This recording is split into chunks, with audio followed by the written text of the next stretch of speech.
Over the last decades, the topic of meditation has gained great currency in the Western world, while in the East it has long been a staple of life. We've all seen paintings and statues of the Buddha and Bodhisattvas in deep meditation. There are countless systems, techniques, and methods practiced around the world. Krishnamurti's approach starts with freedom, not with the burdens of yesterday. He looks beyond the myths and traditions which should tell us how. All systems which are based on what others have experienced, he says, only bind us more closely to the old, to the past. In beginning with I don't know, we are free to step into the beauty of the unknown. Krishnamurti on meditation.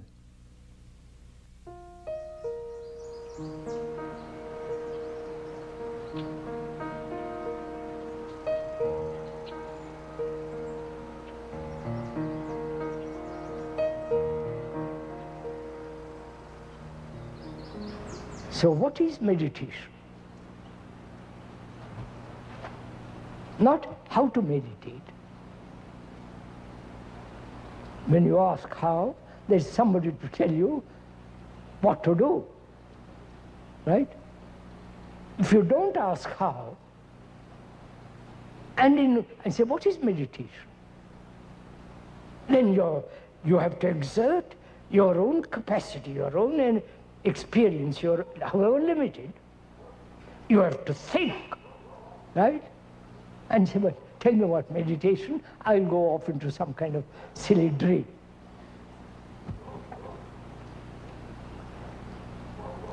The word meditation means to ponder over, to think over, to be concerned with. And also it means, the root meaning, to measure, both in Sanskrit, Latin, Greek, and so on, and in English, to measure. And also, inwardly, we're always measuring.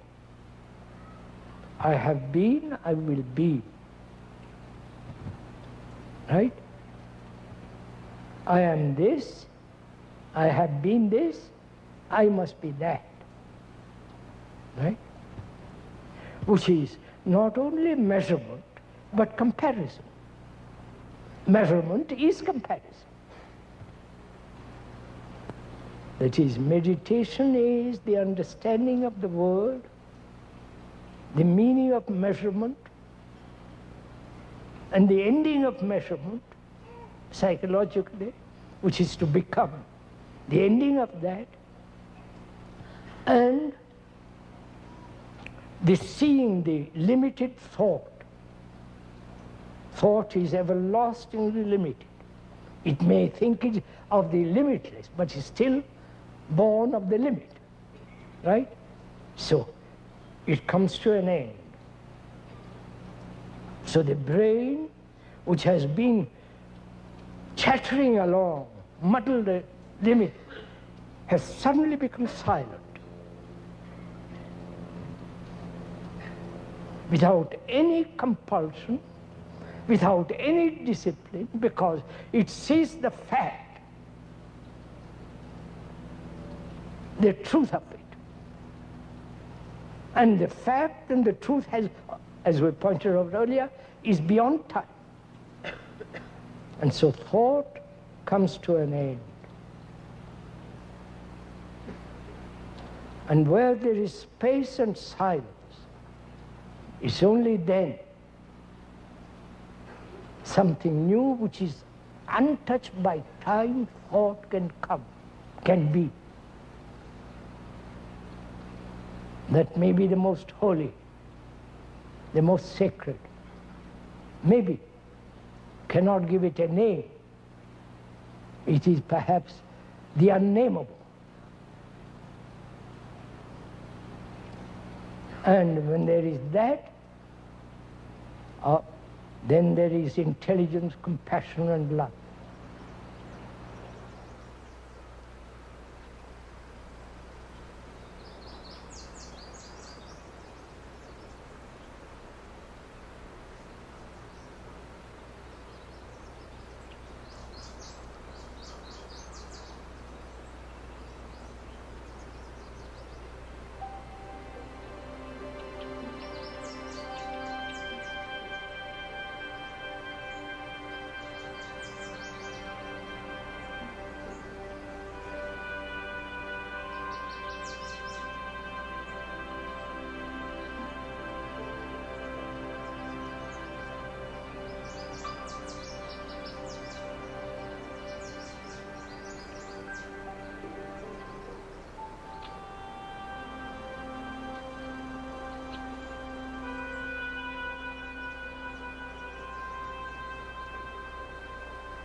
There is the meditation of the Zen Buddhists. Then there is the Buddhist meditation, right? Which is very complicated, I won't go to it. And there is the Hindu Buddhist meditation. Then some people from the Tibet have brought over their meditation. And the gurus invent their own meditation. Right. The word guru in Sanskrit means weight. Weight, heavy. And also that word has different meanings,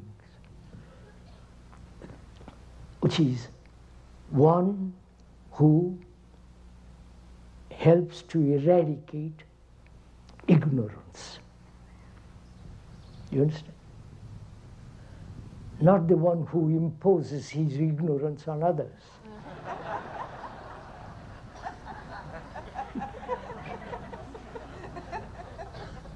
I'm glad we can laugh.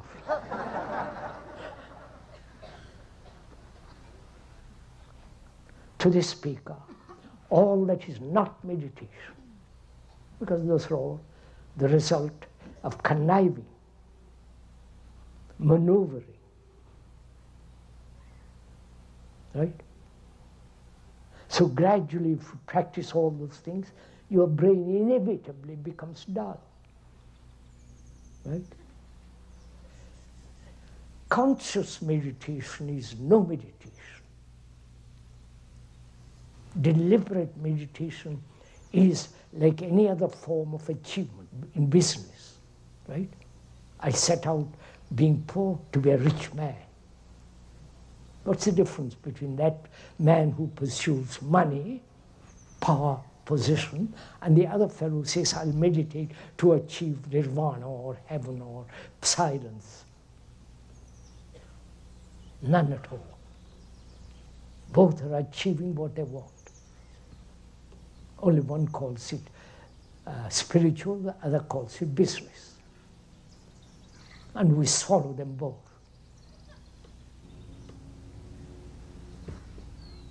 So, there is a meditation which is not conscious, deliberate. In that meditation there is utter stillness. It's not the stillness of thought. that stillness is not the product of thought. That's why it's very important to understand thought, thinking and all that. And when the brain is utterly quiet, then you'll find out for you, then that which is nameless is. That cannot be described, that cannot be given any quality, that is not the savior, that's nothing, it's something entirely different. So there is that something that is beyond time, because all time has stopped. That's real, that's the true meditation, that is the really true religious mind.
Meditator is different from meditation. As long as there is a meditator, there is no meditation. So we are saying meditation implies total freedom from all comparison and measurement. Now this is difficult.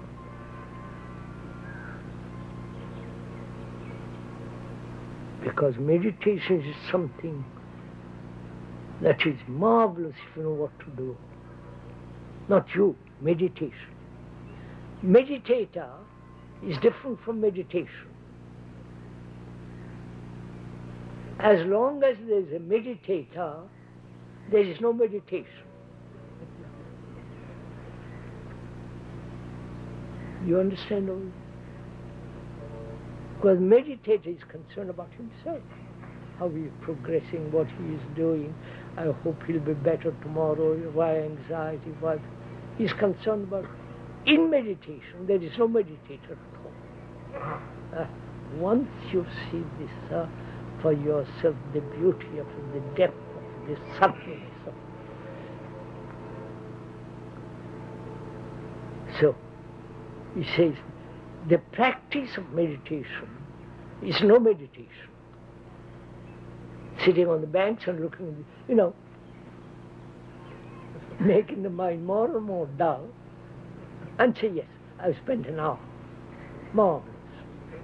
And you prostrate to him. Touch his feet.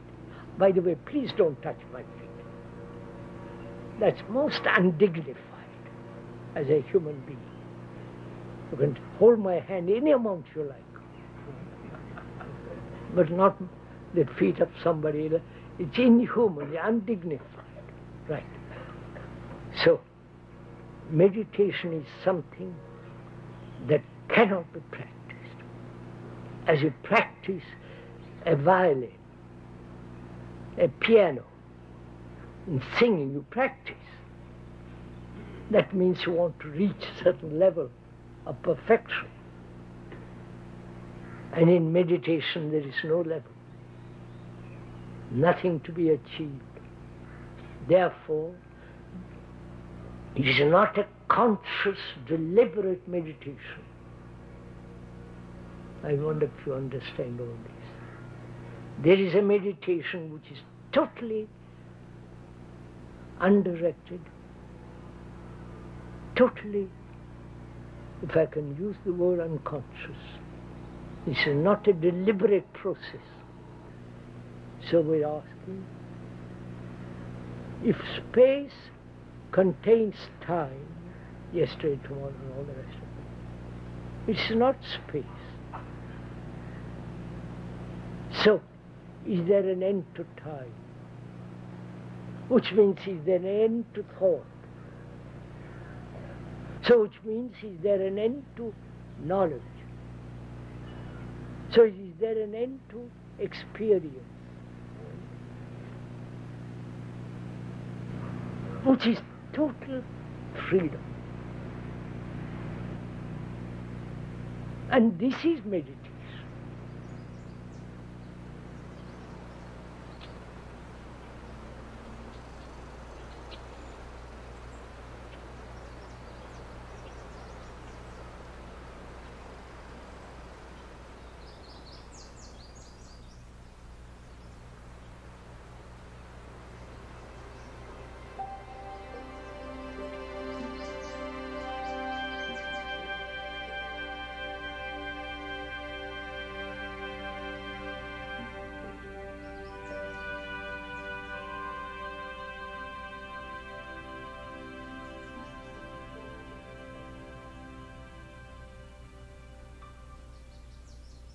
Personally, if I may talk a little about myself. Please do. I have watched, attended, went into certain groups of various types, just look. And I said, this isn't it. Mm-hmm. I discarded it instantly. If we could honestly put away all that and ask what is meditation. Good. Not how to meditate. In asking that question, what is meditation, we'll begin to find out, we'll begin to meditate ourselves. I don't know if I'm... Yes, you do. You make yourself very clear. We're back again to the distinction between an activity, the goal of which lies outside the activity, in contrast to the activity, itself. The end of which is intrinsic to itself. Yes. Yes. So, could we start with saying, I do not know what meditation is? Yes, yes, yes. I'm willing to start there. It's really marvelous if we start from there. It certainly is. It brings a great sense of humility. Right. I don't know. Mm-hmm. That is a tremendous acknowledgement of a freedom from the established norm, the established traditions, the established methods, the established schools and practices. Exactly. I start with something I don't know. Mm-hmm. That has, for me, that is a great beauty. Then I am free to move. Exactly. I'm free to flow or swim in the inquiry. So I don't know. And then from that we can start. Is meditation divorced from daily living? The daily conduct, the daily desires of fulfillment, ambition, greed, envy, the daily competitive, imitative, conforming spirit, the daily appetites, sensual, sexual, other forms of intellectual and so on. Is meditation divorced from all that? Or is meditation flows through all that, covers all that, includes all that? Otherwise, meditation has no meaning. So, if it is divorced from life, then meditation has no meaning. It's just an escape from life, escape from all our travails and miseries, sorrows, confusion. And therefore, it's not worth even touching. Right. If it is not, and it is not for me, then what is meditation? You follow? Is it an achievement, an attainment of a goal? Or is it a perfume, a beauty that pervades all my activities? Therefore, it has tremendous significance. Meditation has tremendous significance. Then the next question is it the result of a search? Joining Zen group, then the another group, you follow, one after the other, one, practice this and practice that, don't practice, take a vow of celibacy, poverty, or don't speak at all, fast, in order to get there. For me, all those are totally unnecessary. Yes.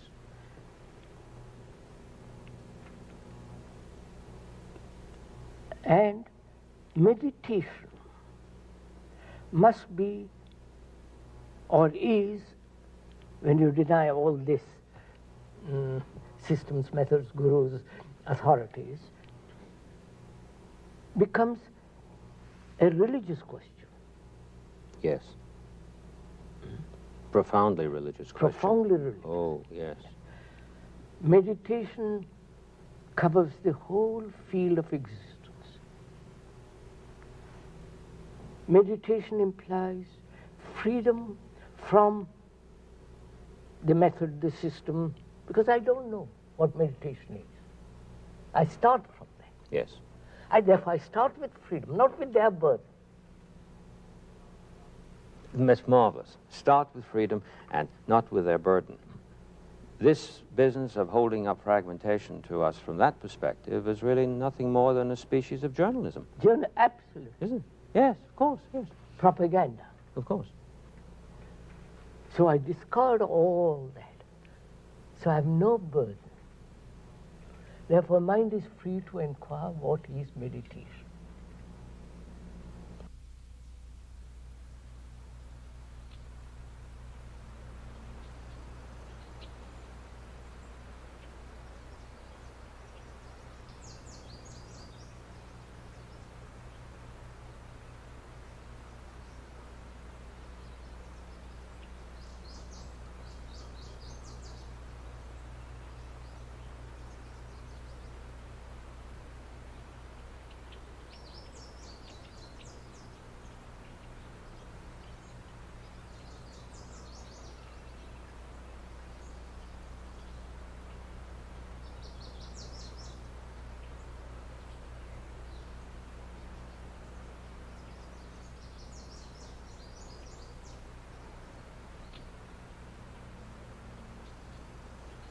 Is there a way of living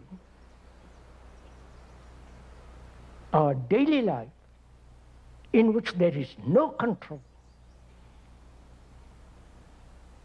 Right? As part of meditation. I wonder if you're... Is a question one must ask oneself. Is there in daily existence a way of living in which every form of control doesn't exist at all? Religions, philosophy, your teachers, your family, mother, control. But we have never inquired into who is the controller.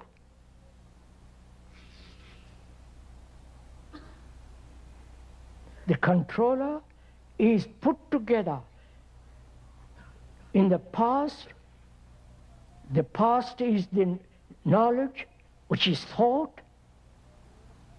Thought has separated itself as the controller and the controlled.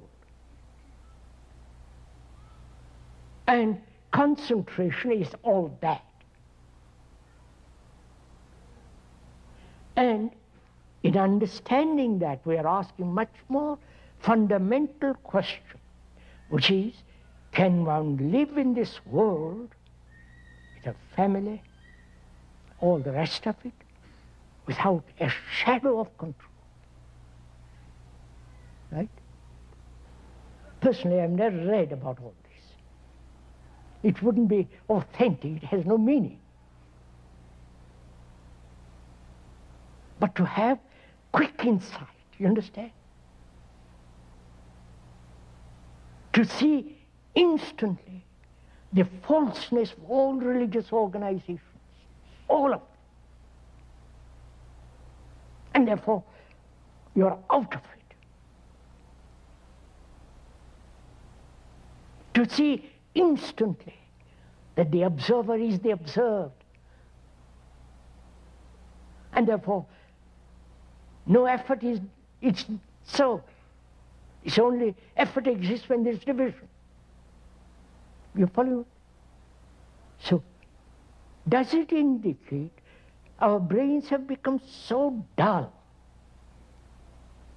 Because we have been trained, you follow? So it has lost its pristine quickness. Its capacity to see directly and then without all the explanations and words. But unfortunately, one has to go into this because our minds, our brains cannot grasp instantly, for example, that truth has no path. You understand? To see the immensity of that statement, the beauty of that statement, and put aside all paths. The Asiatic, the Western, the North, South, East, West. So that your brain becomes extraordinarily active.